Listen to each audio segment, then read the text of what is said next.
మన గుంతకల్ న్యూస్ ని లైక్ చేయండి, షేర్ చేయండి, సబ్స్క్రైబ్ చేయండి. మన గుంతకల్ న్యూస్ లో లైక్ చేయండి, సబ్స్క్రైబ్ చేయండి అండ్ షేర్ చేయండి. థాంక్యూ. మన గుంతకల్లు న్యూస్ కి స్వాగతం.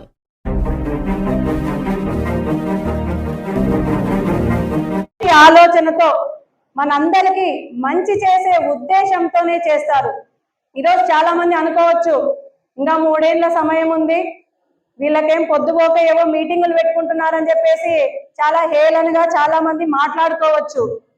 మనమంతా కూడా గతంలో ఎటువంటి పొరపాట్లు జరిగినాయో వాటన్నిటినీ కూడా అవగాహన తెచ్చుకొని ఇప్పుడు సమయం ఉంది కాబట్టి ప్రతి ఒక్కటి కూడా కన్సిడర్ చేసుకొని ఏ దగ్గర కూడా చిన్న పొరపాటు కూడా జరగకుండా చూసుకొని బాధ్యతగా పని చేయాల్సిన అవసరం ఎంతైనా ఉంది. ఈరోజు చాలా మంది బిఎల్ఎల్ గా ఈరోజు పేర్లు ఇవ్వడం జరిగింది. ప్రతి గ్రామంలో ప్రతి వార్డులో కూడా ఎంతో నమ్మకంతో గత కొన్ని ఏళ్లుగా బిఎల్ఎల్ గా చేసిన వాళ్ళు చాలా మంది ఉన్నారు. ఏదో కొంతమంది మాత్రమే కొంత యువకులకి ఇవ్వడం జరిగింది కొన్ని దగ్గర, కానీ చాలా ఏళ్లుగా వాళ్ళకి అవగాహన ఉంటుంది. కానీ గతంలో వేరు. ఇప్పుడు మనం ఎక్కడ చూసినా మనకు అర్థమవుతుంది, ఏ చిన్న అవకాశం దొరికినా అదే ఇప్పుడు అన్న చెప్పినట్లు, గోపీనాథ్ అన్న చెప్పినట్టు ఆ ఓట్లను తీసే ప్రయత్నం లేదా మోసం చేసే ప్రయత్నాలే జరుగుతున్నాయి. ఇక్కడ ఏ పార్టీ వారైనా కూడా కరెక్ట్ గా పనిచేస్తే రాజకీయాలు అన్నవి సహజం. మరి ఎక్కడైనా కూడా ఆ ఊర్లో వర్గాలు కానీ మిగతావి కానీ అన్ని ఉంటాయి. కానీ ఈ ఓట్ల విషయానికి వచ్చినప్పుడు ఆ గ్రామంలో ఏ పార్టీ వాళ్ళైనా కూడా వాళ్ళ ఓట్లను కాపాడుకోవాలి. ఈరోజు తెలుగుదేశం పార్టీ వాళ్ళవి ఓట్లు తీసేస్తే మేమేదో గెలిచిపోయినట్లు, లేకపోతే వైఎస్ఆర్ వాళ్ళ ఓట్లు తీసేస్తే మేము గెలిచిపోతాము అనేది అపోహ. ఈరోజు వాళ్ళ ఓట్లు కావాలి, మన ఓట్లు కావాలి. రేపు నాడు ఓటే ఒక ఆయుధం అన్నది ఈ రోజు వరకు నడుస్తుంది. కానీ ఈ కూటమి నాయకులు సెంట్రల్ తో కుమ్మక్కై మరి ఎన్ని అరాచకాలు చేయాలో, ఎన్ని దౌర్జన్యాలు చేయాలో చేస్తున్నారో కూడా మనం చూస్తున్నాం. ఈరోజు కేవలం వీళ్ళు చేస్తున్నటువంటి రాజకీయాల్ని తట్టుకోగలుగుతున్నాము అంటే మనం ఎన్ని చూసింటే వీటిని తట్టుకోగలుగుతుంటాం. ఈరోజు ఎన్ని ఇబ్బందులైనా పెట్టచ్చు, మనం వీటిని అన్నిటినీ పెద్ద లెక్క చేయాల్సిన అవసరం లేదు. ఇన్నే ఏళ్ళుగా ఎన్నో కష్టాలను చూసాం, ఎన్నో సంతోషాలను చూసాం, అన్ని చూసుకుంటూ ఈరోజు ముందుకు వెళ్తున్నాం. ఈరోజు తెలుగుదేశం నాయకులు ఏదో గ్రేట్ గా గెలిచామని చెప్పుకుంటున్నారు, కానీ మిమ్మల్ని ఓడగొట్టినాము, 20 రోజుల్లో ఓడగొట్టినామని ఒకరు, 40 రోజుల్లో వచ్చి ఓడగొట్టినామని ఒకరు. సరే ఓడగొట్టినారయ్యా, ఈరోజు గెలిచినారు, మీకు అవకాశాలు వచ్చినాయి, మీరు గెలిచి ఏం చేసినారనే దాని గురించి ఎవరైనా మాట్లాడుతున్నారా? ఏమన్నా అంటే మీరు ఓడిపోయినారు, మిమ్మల్ని ఓడగొట్టినాం, ఆ విషయం తప్పితే మరి మీరు జనాలకి ఏం చేసినారు? అన్ని విధాల ఇన్ని రోజులు మీరు ప్రజల్ని మోసం చేయడం చూసినారు. రేపు వచ్చే రోజు ప్రజలను మోసం చేస్తే మీకు ఎట్లుంటుందో కనబడబోతుంది. ఖచ్చితంగా అందరూ ఆలోచన చేయండి. ఈరోజు బిఎల్ఏలు అంటే ఎంత గుర్తింపు అంటే, ఈరోజు చాలా మంది ఇందులో ఉన్న వాళ్ళు అన్ని కార్యక్రమాలకి రారు. వారు కేవలం ఆ రోజు ఎలక్షన్ రోజు గట్టిగా నిలబడి భయపడకుండా ఆ రోజు పాల్గొని మరి వాళ్ళు కష్టపడి పని చేస్తారు. కార్యకర్తలు, నాయకులు వాళ్ళ కష్టం వేరే, కానీ ప్రత్యేకంగా బిఎల్ఏలకు ఒక గుర్తింపు ఉంది. ఈరోజు చాలా మంది ఎన్ని ప్రలోభాలు పెట్టే అవకాశం ఉంది. వాళ్ళను ఒక డబ్బు రూపకంగా కొనడానికి చూస్తారు. అదే విధంగా ఏదన్నా వాళ్ళ వీక్నెస్ ని ఇది చేసి ఇబ్బంది పెట్టే కూడా చూస్తారు. కానీ ఎవ్వరు కూడా దేనికి కూడా ప్రలోభ పడద్దండి, ఎవ్వరు కూడా దేనికి కూడా భయపడద్దండి. ఒక్కసారి మనం ఆలోచన చేయండి. ఈ రోజు చిన్న పొరపాట్ల వల్ల ఎంత నష్టపోయామో ఒక్కసారి గుర్తు చేసుకోండి. మీరు ఒకే ఒకటి ఆలోచన చేయండి. ఎవరు వచ్చి ఏం చెప్పినా మీరు బాధ్యతగా ఈ ప్రోగ్రామ్ ని కంప్లీట్ చేయండి. ఎందుకంటే ఇప్పటికే క్లుప్తంగా గోపీనాథ్ అన్న గారు ప్రతి ఒక్కటి కూడా వివరించినారు. ఈరోజు మీరు రేపు నాడు ఈ 15వ తేదీ నుంచి 14వ తేదీ జరిగే ప్రోగ్రాం ఏదైతే ఉందో, ఇంట్లో ఏవైనా ఫంక్షన్లు ఉంటాయి, ఇంకొకటి ప్రోగ్రాంలు ఉంటాయి, పనులు ఉంటాయి. ఇవన్నీ కూడా కొద్ది రోజులు ఈ నెల రోజులు పక్కన పెట్టి మీకు ఇచ్చిన బాధ్యతగా పని చేయండి. ఇంట్లో నేను మా తమ్ముని చెప్పిపోయినానక్క, వాడు చూసుకుంటాడు అనుకున్నాను, ఏది ఇట్లా పొరపాటు జరిగిపోయింది అంటే దానికి సమాధానం ఎవరేం చేయలేం. అదే మీరు మనకి పెద్దలు చెప్తూ ఉంటారు, మట్టి దగ్గరికి పోయినా ఇంటోడు ఉండాలి అని.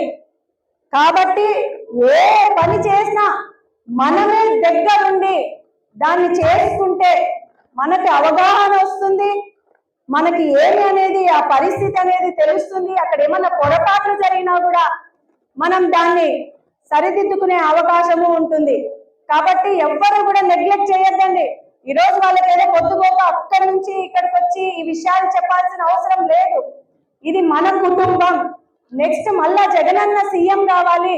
ప్రతి నియోజకవర్గంలో ఆ నియోజకవర్గ సమన్వయకర్తలు, ఈ గుంతకల్ నియోజకవర్గంలో వెంకట్రామరెడ్డి అన్న ఎమ్మెల్యేగా మళ్ళీ గెలవాలి అన్న ఉద్దేశంతోనే ఇటువంటి కార్యక్రమాలు మన వైఎస్ఆర్ కాంగ్రెస్ పార్టీ చేపట్టింది. కాబట్టి మనమంతా, నాకు తెలిసి ఈ నియోజకవర్గంలో ఎవ్వరూ కూడా పక్కకు పోయిందే లేదు. ఏదో స్వార్థంతో కొంతమంది పోయినారు, అది ఎక్కడైనా జరిగేదే. కానీ ఎక్కువ శాతం వైఎస్ఆర్ కాంగ్రెస్ పార్టీ తరఫున నిలబడి ప్రతి చిన్న కార్యక్రమం చేసినా ఎంతో ఉత్సాహంతో, ఇంకా 3 ఏళ్ల సమయం ఉంది అని నెగ్లెక్ట్ గా లేకోకుండా ప్రతి కార్యక్రమాన్ని విజయవంతం చేసుకుంటూ పోతున్నారు ఈ నియోజకవర్గ కార్యకర్తలు మరియు నాయకులు ప్రతి ఒక్కరూ కూడా. దానికి నేను ప్రత్యేక ధన్యవాదాలు కూడా తెలియజేసుకుంటున్నాను. బయట చెప్పే వేరే మాటలు ఏవి కూడా పట్టించుకోకండి. జగనన్న మనకి మాట ఇచ్చినాడు. జగనన్న ఆ రోజు పామిడి నియోజకవర్గంలో, మన ఉత్తకల్ నియోజకవర్గంలో పామిడికి వచ్చినప్పుడు కూడా ఒకటే మాట చెప్పినాడు, నేను రావడానికి కారణం మీకోసమే, మిమ్మల్ని గెలిపించే దానికోసమే నేను రావడం జరిగిందమ్మా. ఆ రోజు నాన్నగారి కారణాల చేత ఆరోగ్యం బాగాలేక అక్కడికి రాకపోతే నాన్నగారికి చెప్పండి అమ్మా, నేను మీకోసమే వచ్చినాను, మీ గెలుపు కోసమే నేను ఇక్కడికి వచ్చినాను. కాబట్టి ఎవ్వరు కూడా వేరే ఆలోచనలు చేయొద్దండి. మన పని మనం చేసుకుంటూ పోతాము. భగవంతుడు మన వైపు ఉన్నాడు.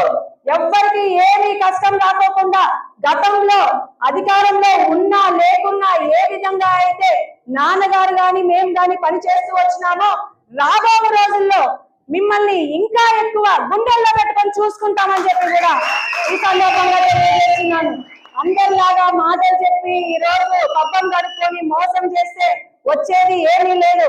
మనం నిలబడినాము, అలానా వాళ్ళ పక్కన మనం నిలబడినాము అంటే అవతల వాళ్ళు ధైర్యంగా మా వెనక మా వెంకట్రామరెడ్డి అన్న ఉన్నాడు అని విధంగా మేము పనిచేస్తాం తప్పితే మోసం చేసే రాజకీయాలు మాకు ఎన్నడూ తెలియవు, చెయ్యము కూడా.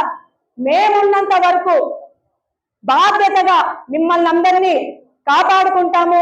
ఖచ్చితంగా మళ్ళీ రాబో రోజుల్లో ఎటువంటి సమస్యలున్నా మేము అందుబాటులో ఉండి వాటిని పరిష్కరించే దిశగా ముందుకు పోతాము.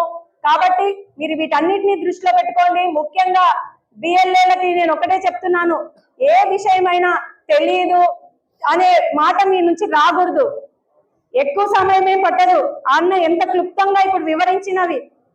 ఫామ్ 7 లో అబ్జెక్షన్లు ఉంటే మనం వాటిని అబ్జెక్షన్లు పెట్టి అది సబ్మిట్ చేస్తే వాటిని తీసేస్తారు.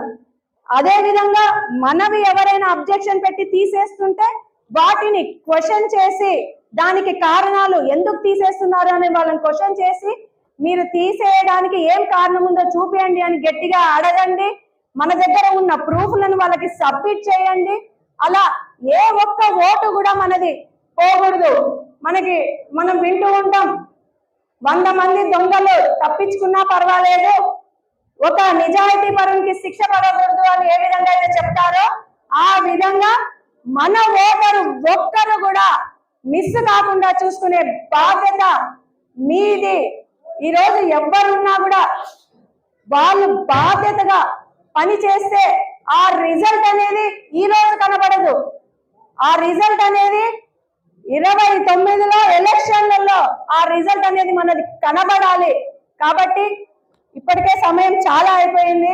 భోజనాల ఏర్పాట్లు కూడా చేయడం జరిగింది. అందరూ కూడా భోంచేసి ప్రశాంతంగా మరి ఈ విషయమై ఇంటికి వెళ్ళి మళ్ళీ ఆ ప్రోగ్రామ్ స్టార్ట్ అయ్యే లోపలే అవగాహన తెచ్చుకొని ఆ ప్రోగ్రామ్ స్టార్ట్ అయ్యాక అది కంప్లీట్ అయ్యే వరకు కూడా బాధ్యతగా పని చేస్తారని చెప్పేసి ప్రతి ఒక్కరిని కూడా కోరుకుంటూ ఈ అవకాశం ఇచ్చిన ప్రతి ఒక్కరికి కూడా పేరు పేరున ధన్యవాదాలు తెలియజేసుకుంటూ మరీ ముఖ్యంగా ఈ రోజు అతిథులుగా విచ్చేసినటువంటి వారికి మరీ ముఖ్యంగా ధన్యవాదాలు నమస్కారాలు తెలియజేసుకుంటూ సెలవు తీసుకుంటున్నాను.